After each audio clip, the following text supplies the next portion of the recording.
Before you hit play on this video, I need you to do something for me. Take a breath, hit that subscribe button, smash that like. Because what you're about to hear are real confessions from real people whose lives imploded in ways they never saw coming. These aren't just stories, these are warnings. And trust me, you'll want to stick around for every single one. I cheated on my wife of 10 years.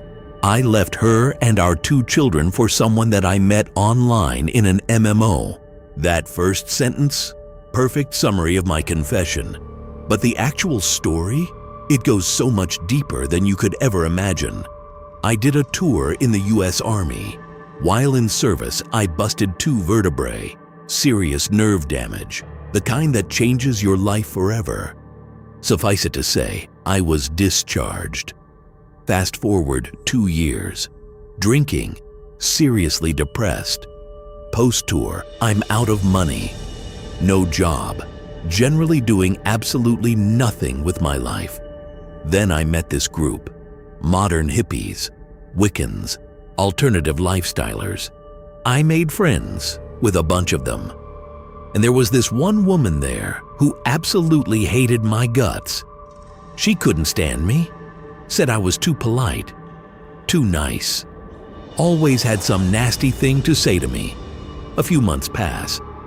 I hook up casually with some of the women in this group. Start feeling like I'm fitting in. Still seriously depressed though, still drinking, but gradually pulling myself out of the nosedive. I get a job, get a place. By all accounts, I'm doing pretty well.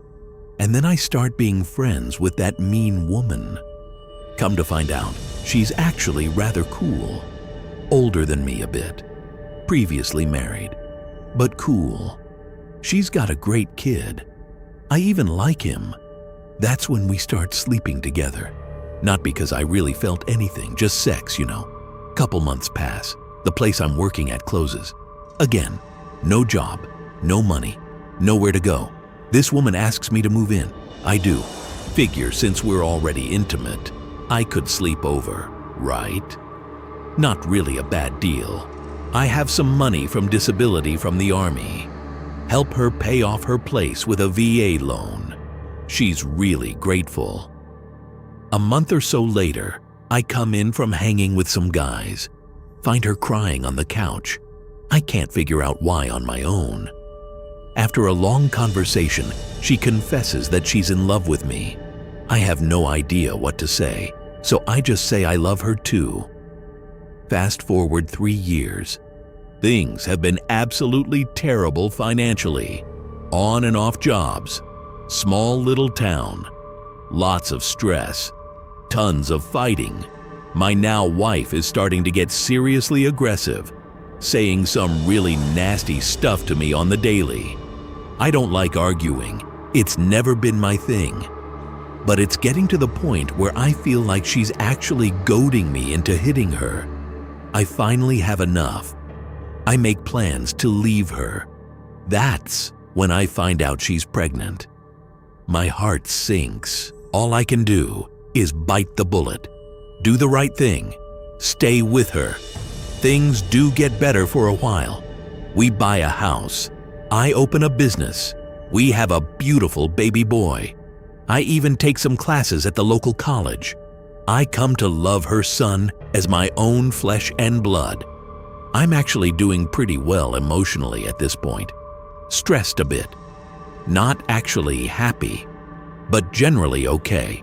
That's when the recession of 2008 hits. My business tanks. She's a nurse. We managed to stay afloat for about 6 months. And then suddenly, no money, like at all. This is seriously important, but I didn't figure it out until much, much later. We lose the house, one of the cars. We have nowhere to go. My family takes us in. We move to Texas. Once we're there, we're living in a converted garage. No car anymore. It broke down. We sold it for parts. I don't think we really had a choice at that time. I'm working for relatives, and every time I turn around, My wife has spent the check on something we don't need. Some decorations, furniture that we don't have room for, watches, jewelry. You get the idea. I finally get contacted by some creditors. Find out that I have a ton of debt. $56,000 worth of debt, to be clear. I found out my wife had opened up credit cards in my name. Other services, extra cable, bank accounts. Also found out that she'd been stealing my business money when it was up and running. So let me lay out this picture for you. We're living in a 1-bedroom plus den apartment, barely making it week to week. I'm out of a job, random contracts with my family business, but not steady work. We've got one car. I'm seriously depressed, seriously unhappy. Start thinking that this is how it ends. We don't really go out. Honestly, I haven't done anything fun other than a run to the store or a late-night beer stop at the bar in a couple of years. If you're still watching, hit that like button right now, because what happens next, it's going to blow your mind.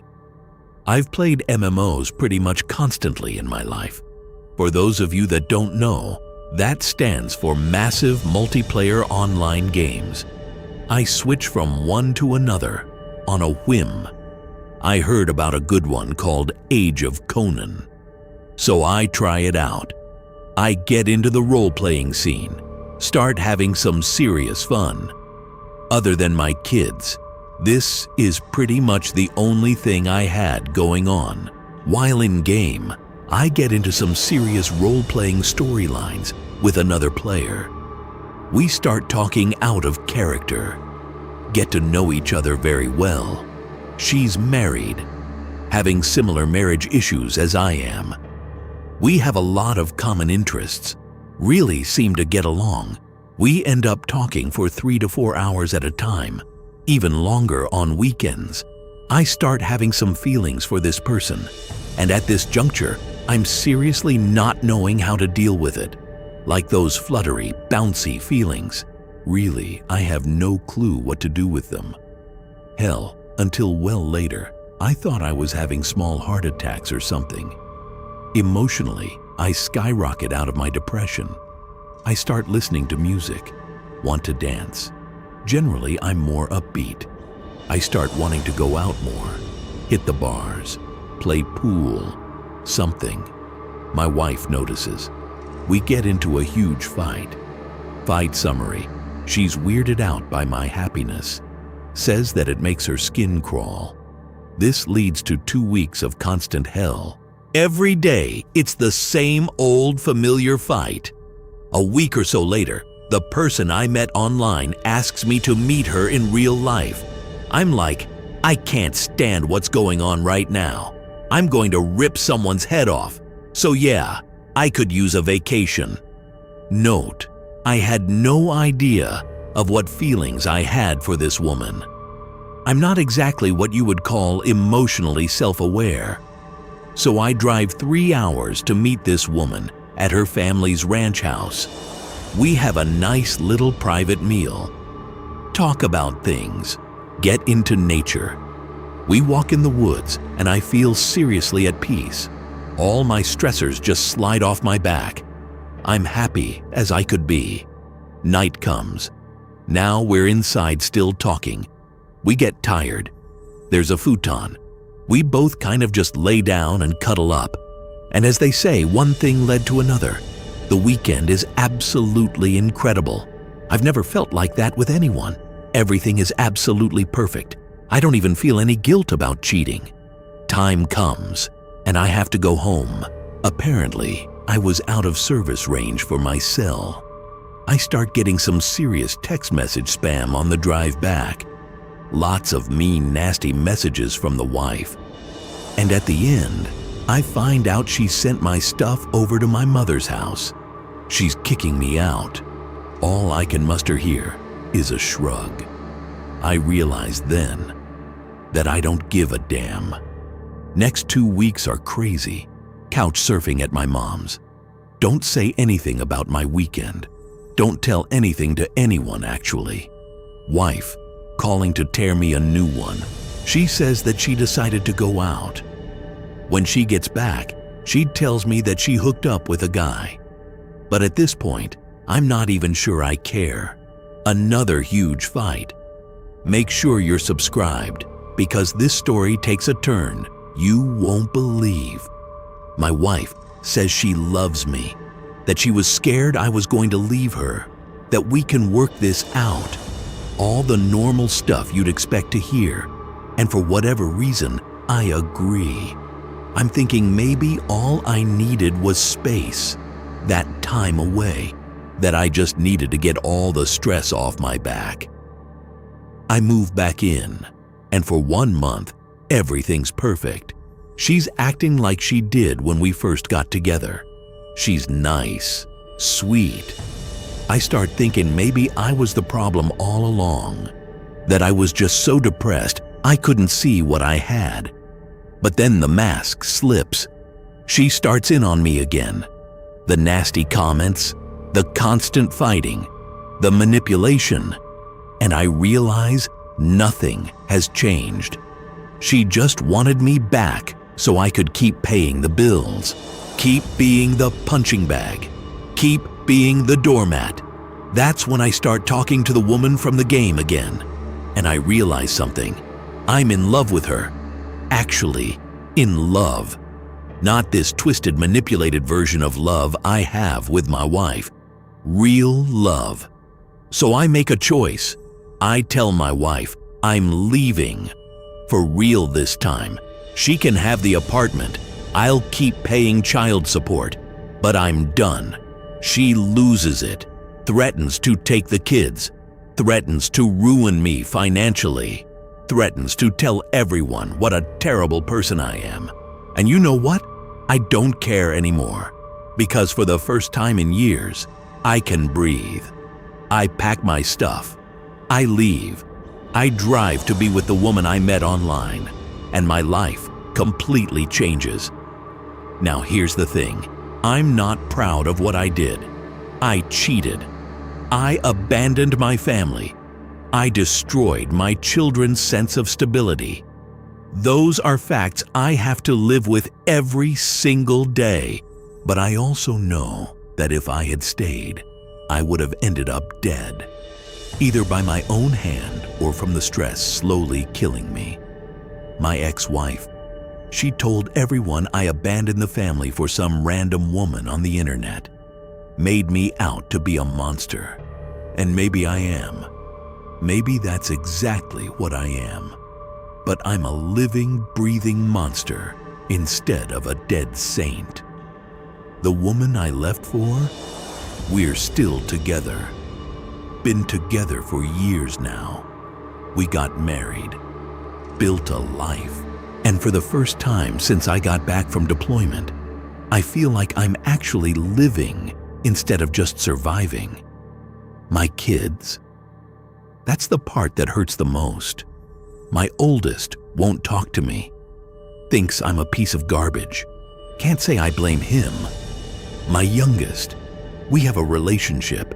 It's complicated. It's damaged. But it exists.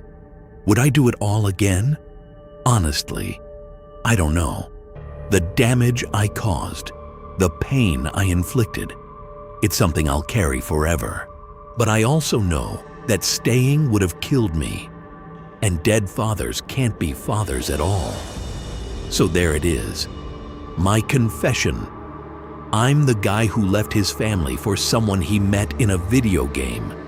I'm the guy who destroyed everything for a chance at happiness, and I have to live with that every single day. If this story made you think, drop a comment below. Tell me what you would have done. Would you have stayed? Would you have left? There's no right answer, just choices and consequences. Now, let me tell you about something that'll really disturb you. I've held back from telling this story to anyone outside of a few close friends for a long time now. It wasn't big in the news. but I think it should have been. Looking back now, I can see just how horrifying the whole thing really was. When I was 14, I was incredibly naive, desperate for attention, living in a state of constant chaos. My home life was abusive. I wasn't allowed to hang out with friends, except during school hours. I was isolated. I didn't have the support system that most kids take for granted. Instead, I went looking for connection in the worst possible place: the internet. Like a lot of teens in the early 2010s, I found Omegle. At first, it felt exciting, chatting with strangers from all over the world. I had no idea then just how dangerous that place was. That's where I met him. He said his name was Noble. He told me he was 20 years old, lived in Missouri, and it seemed like he zeroed in on me right away. He called me pretty, told me I was special, gave me the kind of attention that I had never gotten at home. And when you're a lonely 14-year-old girl, those words feel like love. It didn't matter that my mother tried to shut this down when she found out. She took my phone, computer, any devices I could use to communicate with him, set up the barriers that she could. But I was stubborn. I thought Noble loved me, and no one was going to convince me otherwise. Over the next year, I was removed from my home multiple times. Sometimes I was placed with relatives. Other times, I ended up in group homes. Social workers and case managers shuffled me around like I was a problem that they couldn't exactly solve. But through every move, Noble stayed a constant in my life. So long as I had a phone, he was there with me. Eventually, I learned the truth about Noble. He wasn't 20 like he said. He was 31, a grown man more than twice my age. But by that point, I was so far gone that I didn't care. I told myself it didn't matter. I told myself that he was the only one who loved me. And that's how deeply I had been groomed. Hit that subscribe button if you're still with me, because this gets so much darker. Every time I was placed somewhere new, someone would eventually find out that I was in contact with this man. They'd take my phone, try to block him, remind me that what he was doing was dangerous, but it never stuck. The second I had access to my phone again, I went straight back to him. At one point during all of this, I was living with my biological father.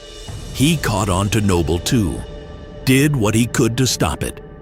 It worked for a while. I was put on medication. I was in therapy, started to stabilize, but then we moved. Eventually, I was pulled out of treatment.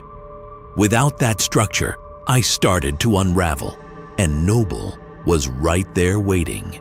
By the age of 15, I was in yet another group home. I'd only been there 3 weeks when I decided to take off, and of course, the first person that I contacted was Noble. He drove 16 hours straight from Missouri to New York to come pick me up. That alone should tell you the lengths that he was willing to go to get me. I had given some random woman at a gas station a sob story about why I was out there alone. She allowed me to hide in her house while he made the trip. When he got there, I climbed right into his car without any hesitation. We started driving back to Missouri, but somewhere in Pennsylvania, I realized just how deep his lies went. I was playing on his phone when I noticed messages and Snapchats from other girls. Lots of them. When I confronted him about these, he admitted that he was doing the same thing with them that he'd been doing with me. Swapping photos, late night calls. That same, your special routine. I broke down crying. I begged him to either turn around and take me back or drop me off on the side of the road and I'd find my own way back. But that's when he snapped. He pulled the car over, instantly turned violent. I'll spare you the details, but I think you can connect the dots. I was just this 100-pound underfed teenager, and he was a grown man nearly twice my size. I never stood a chance. When I woke up, I was in a hotel room with him. I was on the bed. He was on top of me. That was the moment that I finally understood. I had never been loved. I had only been targeted. Drop a comment right now if this is making you feel something, because we need to talk about these things. We need to expose these predators. The rest of that trip is still a blur in my memory. I learned quickly that if I wanted to survive this, I had to pretend that everything was fine. I had to play the role of a happy underage girlfriend, even while my entire life was spiraling. When we finally reached his apartment in Missouri, I saw my one chance to fight back. I asked for his phone, pretending that I wanted to play a game. And for whatever reason, this absolute idiot handed it over. I immediately messaged both my grandmother and my birth mother on Facebook, telling them that I loved them. And if they didn't hear from me, I'm in Missouri. I have no doubt that that message saved me. Maybe a couple of days later, Noble's door was kicked in by the FBI and Missouri State Police. They cuffed him on the spot, pulled me out of there. They took every phone, every computer, every hard drive in that apartment. Basically every piece of technology. You'd think that would be the end of the nightmare for me, but in some ways, it wasn't. Instead of being treated like a victim of this, I was treated like some sort of accomplice. I was placed in juvenile detention, then transferred to a psychiatric ward, then back to juvie again. I was 15 years old. I'd been kidnapped, abused, groomed, yet the system treated me like a criminal. Eventually, I was flown back to New York, placed into residential care. That's where my life finally started to even out again. As for Noble, he was sentenced to 30 years in prison, 30 years for what he did to me, and to several other young girls. Now here's the part that made me want to share this. A few years back, basically out of nowhere, Noble found me again, from prison. On Instagram, he actually contacted me, sliding into DMs like nothing had changed. The moment I saw his face pop up, I laid into him. I told him that he was disgusting, that I wasn't this little girl anymore, and that he needed to leave me alone. I think he got the memo, but he never should have been able to reach out to me in the first place. I still keep tabs on his case as best as I can. At one point, I noticed his sentence dropped from 30 years to 26. I figure maybe he's working time off, or there was some sort of deal that he cut. I don't know. But it scares me. Because if he could reach me once, what's stopping him from trying again and again? Looking back on this whole thing, it's clear now. Noble never loved me. He was a predator, plain and simple. He manipulated a vulnerable child, isolated her, abused her, and nearly destroyed her life completely.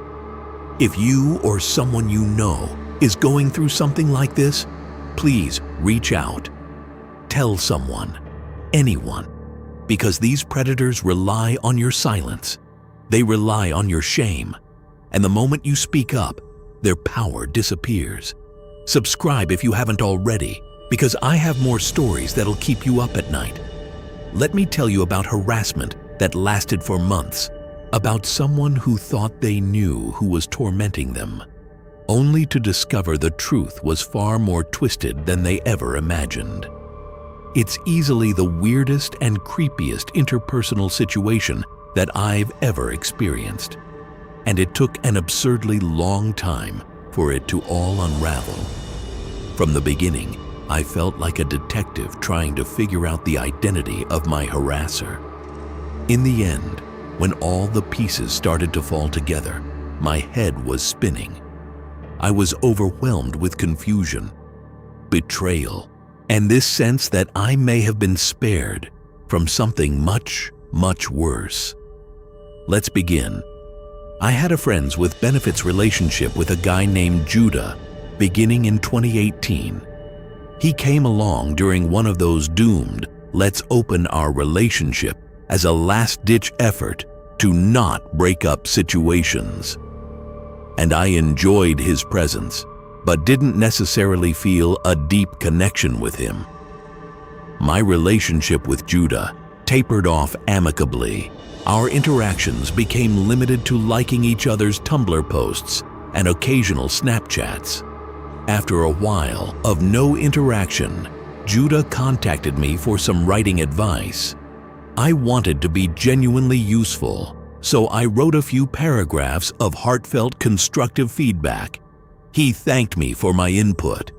After that point, our interactions pretty much all but ceased. Not long after I'd written this out, I had begun receiving some vicious anonymous messages on Tumblr. The first few were insulting my appearance and my art-making ability. I shrugged them off though. Random trolls are as common as gnats. At this point, I didn't think anything of it. The messages continued rolling in. They began to become more and more disturbingly specific.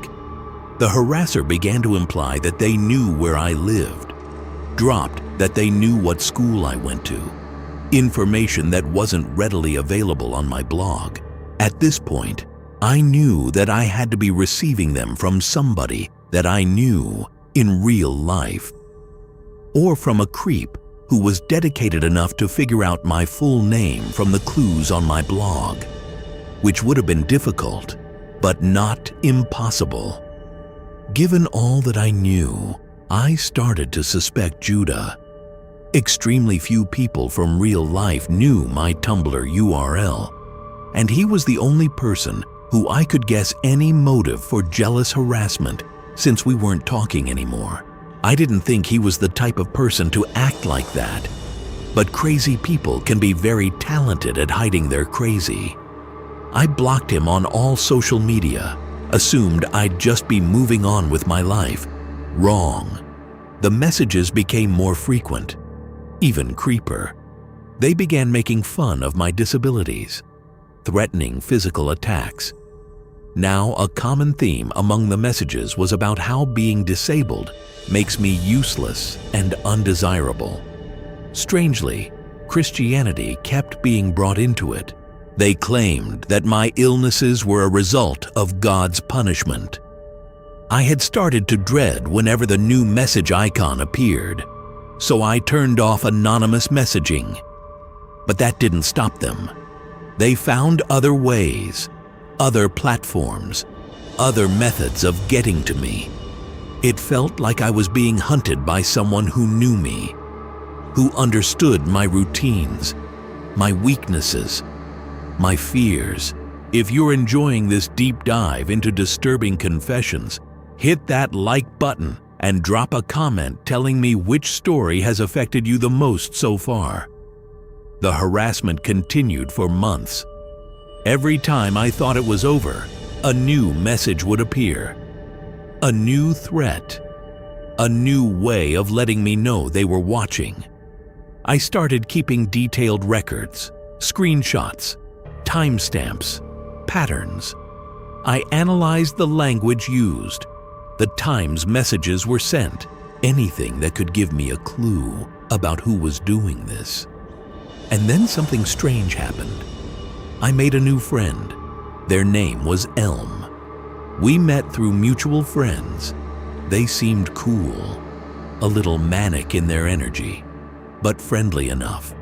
We hung out a few times, smoked together, had normal conversations. Nothing seemed off. Well, maybe a little awkward at times, but nothing that raised major red flags.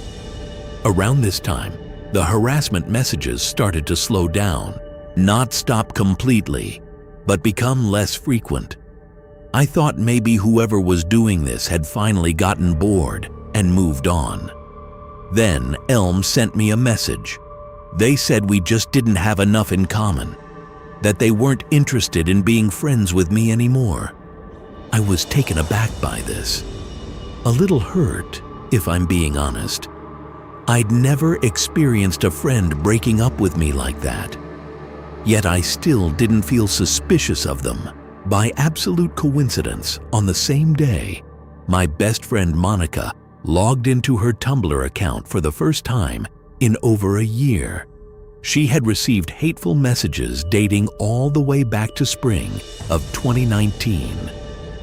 Messages that were also clearly from the same person that had been harassing me. This felt like the nail in the coffin as far as damning evidence against Judah. There was precisely one mutual friend that knew the Tumblrs of both Monica and myself. And it was him. With that, I felt confident to proceed with confronting him. Immediately, he claimed he knew nothing about the messages. I wasn't surprised that he'd deny it, so I pressed on. However, he mentioned something that caught my attention. He knew that his partner had sent a hateful message to me after I had written that writing advice. Apparently, they had gotten jealous after learning of our past relationship. I checked his latest Instagram posts. My heart sank. I said, "Wait, is your partner Elm?" He said, "Yeah, they are. But they insist they have nothing to do with what you're getting now." And that's when everything clicked into place. This is the moment where everything I thought I knew shattered. Stay with me. I realized that Elm had been the one harassing me all along. They had befriended me specifically to get closer to me, to learn more about me, to gather information that they could use in their harassment. The ankle compress I had lent them that I never got back. They kept it as a trophy. The weird manic energy? That was barely contained rage. The sudden friend breakup? That was because they realized I was getting too close to figuring it out. I started connecting more dots. The harassment had slowed down when Elm and I started hanging out because they were too busy playing friend to send anonymous messages. The messages to Monica? That was because Elm was jealous of anyone Judah had been close to. This was someone who was so consumed by jealousy and possessiveness that they had spent months tormenting me, making me feel unsafe in my own home, making me question my own sanity. And I had let them into my apartment, into my life, given them personal information, shown them vulnerability. When I confronted Judah with this theory, he initially defended them. But as I laid out all the evidence, all the connections, even he couldn't deny it anymore. The harassment didn't stop immediately after this revelation. In fact, it got worse for a little while, more vicious, more targeted, like they were angry that I had figured it out. But eventually, it did stop. Whether because Judah finally put his foot down, or because they realized they'd been caught, I don't know. What I do know is that I had been targeted by someone who befriended me specifically to hurt me. Someone who was so twisted in their jealousy that they couldn't just move on like a normal person. Looking back, there were so many red flags I missed. The way they always wanted to know more about my life. The way they asked questions that seemed innocent but were actually gathering intelligence. The way they positioned themselves to always be in my orbit. These are the kinds of people who exist in the world. People who will smile to your face while stabbing you in the back. People who will pretend to be your friend while actively working to destroy your peace of mind. Subscribe and turn on notifications, because stories like these, they need to be told. People need to know what's out there. Let me share another one with you. This one's about trust, about family, about how sometimes the people who are supposed to protect you are the ones you need protection from. I was pretty much raised by my grandma. My mom and dad were never really great at the whole parent thing. While they floated in and out of my life, Gran was the one who gave me stability. She couldn't afford much. Her little house sat in the kind of neighborhood where people kept their doors locked at all times. But what she lacked in money, she made up for with love and consistency. She was the one who packed my lunches, walked me to school, sat up late helping me with homework that I didn't understand. By the time I finished my education and was ready to step into my own life, my grandma's health began to decline. She started showing signs of Alzheimer's. It hit me like a punch to the chest. This is the woman who remembered every little thing about me. Favorite snacks, bedtime routines, the names of all my childhood friends. But she was starting to forget the simplest of details. Some people tried to convince me that a nursing home was the only realistic option for her. But I just couldn't do it. She'd been there for me through my entire life. I refused to abandon her in her time of need. So I packed up my life and moved back in with her, determined to care for her the way that she had cared for me. It wasn't always an easy thing. I worked full-time, which meant I had to leave her during the day, but I made it a point to come home on lunch breaks just to check in. The woman next door, a kind lady named Mrs. White, agreed to pop in occasionally as well. Gran's biggest struggle was remembering the basics, like if she had eaten or not, when to take her medicine, even when to drink water. Without reminders, she'd go half the day with nothing. But she was still the sweetest person you'd ever meet. Always smiling, always humming these little tunes that she must have picked up decades ago. So one day I came home on my lunch break, like usual, expecting to find her sitting at the kitchen table with her crossword puzzle, or maybe dozing off in front of the TV. Instead, when I opened the door, I heard her voice drifting from out of the kitchen. She was talking to someone. At first, I assumed Mrs. White had come by, but something about the tone just made my stomach tie up. Gran sounded nervous, almost apologetic, as if she were trying to soothe someone. I walked quietly toward the kitchen. The first thing I saw when I stepped inside was a man bent over my grandmother's purse. He was rifling through it like he had every right in the world to be there. My grandmother, ever cheerful, was standing nearby, wringing her hands together. "Can't you find it, dear?" she asked this man in the sweetest tone imaginable. The man turned his head toward me once he heard my footsteps. His eyes were wide, jittery. They did something to me that made me want to take a step back. But after that immediate urge settled, I said, "Who the hell are you?" Trying my best to sound intimidating. Now that wasn't easy. I'm a petite woman, not exactly the picture of menace. And this guy looked like he could snap me in half if he wanted to. Still though, I didn't want to let him see my fear. Before he could answer, my grandma piped up with a smile. "This is your cousin Danny, dear. He came for the money. You see." That's when the blood drained from my face. Cousin Danny. I don't have one of those. I don't have any cousins at all.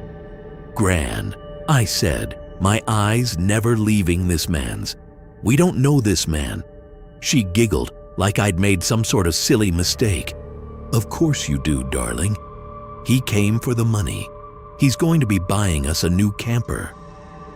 She launched into one of her stories about the time she and I went on a camping trip when I was 6, about how magical it had been, how I'd begged for s'mores every night we were out there.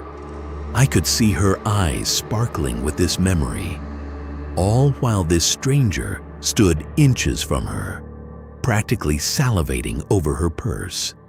Comment below if you've ever dealt with someone taking advantage of an elderly family member. This happens more than you think. I did my best to study him. There's no telling where this could go. He was lean, wiry, didn't appear to have a weapon. Maybe he was high, certainly desperate. Either way, I knew if he decided to get violent, things could go bad very quickly. That's when I said, with a voice low and steady, "Get out right now." He stared at me, looking like he was sizing me up, probably calculating his chances. "Follow me out of here," I added, shifting my tone just a little bit. "I'll give you all the cash I've got on me, but you're walking out of here right now." To my shock, the dude seemed to hesitate, but then he nodded. Without another word, he shuffled past me out through the front door.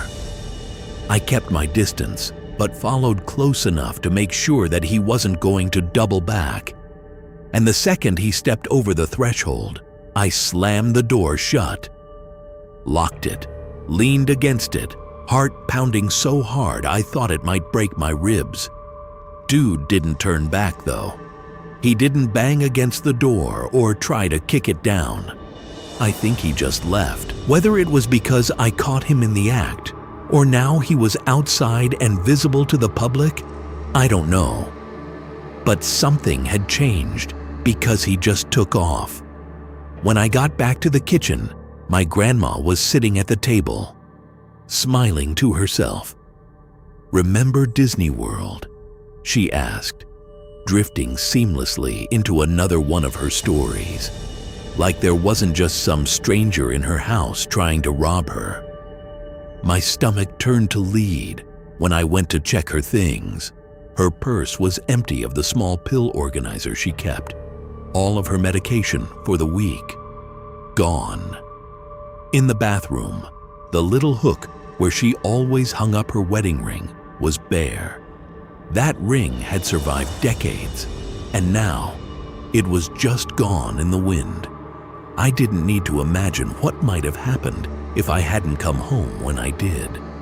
He could have taken much more than jewelry and pills. My grandmother, with her failing memory and infinite trust for others, could have been persuaded to leave with him, or something far worse. That was the moment I realized that I couldn't do this alone anymore. I wasn't enough, no matter how much I loved her. If someone could get into the house that easily, trick her without any issue, what was to stop it from happening again?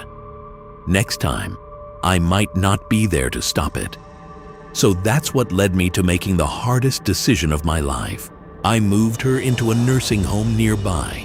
It literally tore me apart, but I knew it was for her safety. The staff there adored her immediately. Even in her later stages, she had that magnetic sweetness that made people just fall in love with her. I visited often. She always lit up when she saw me, though sometimes she thought I was her sister, maybe her mother, sometimes just some kind stranger stopping by. Every now and then she would bring up Cousin Danny and the camper. She'd smile about it, like she was in a dream, retelling the story as though it were some cherished family memory. Each time, I would just kind of play along, nodding and smiling and never correcting her. It was just easier that way. Make sure to subscribe because I have so many more stories to share. Stories that will make you question everything. These confessions, they're not just entertainment. They're warnings. They're lessons about what happens when we ignore red flags, when we trust the wrong people, when we make choices that seem small in the moment but have devastating consequences. Every single one of these stories is real, submitted by real people who lived through real trauma, real betrayal, real terror. And the scary part? These things happen every single day to people just like you and me, people who thought they were safe, people who thought they knew better, people who thought it could never happen to them.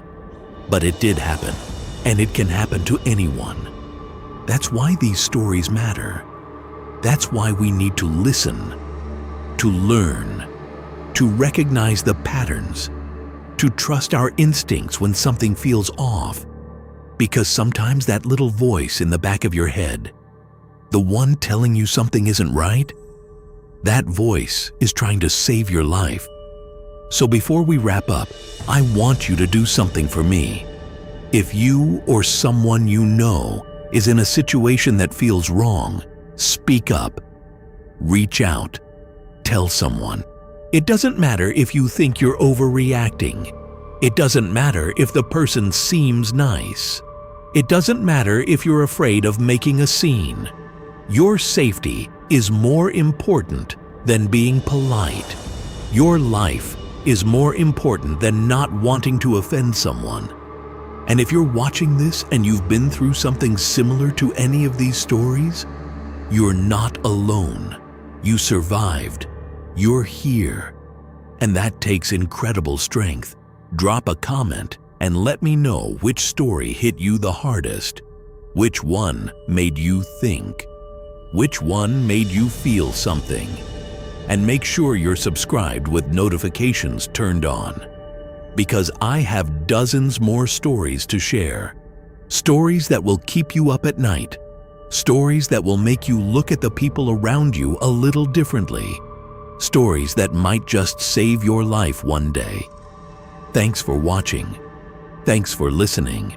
Thanks for being part of this community where we don't shy away from the dark stuff, where we face these horrors head on and learn from them. Until next time, stay safe out there. Trust your gut, and remember, the most dangerous monsters are the ones that look just like everyone else.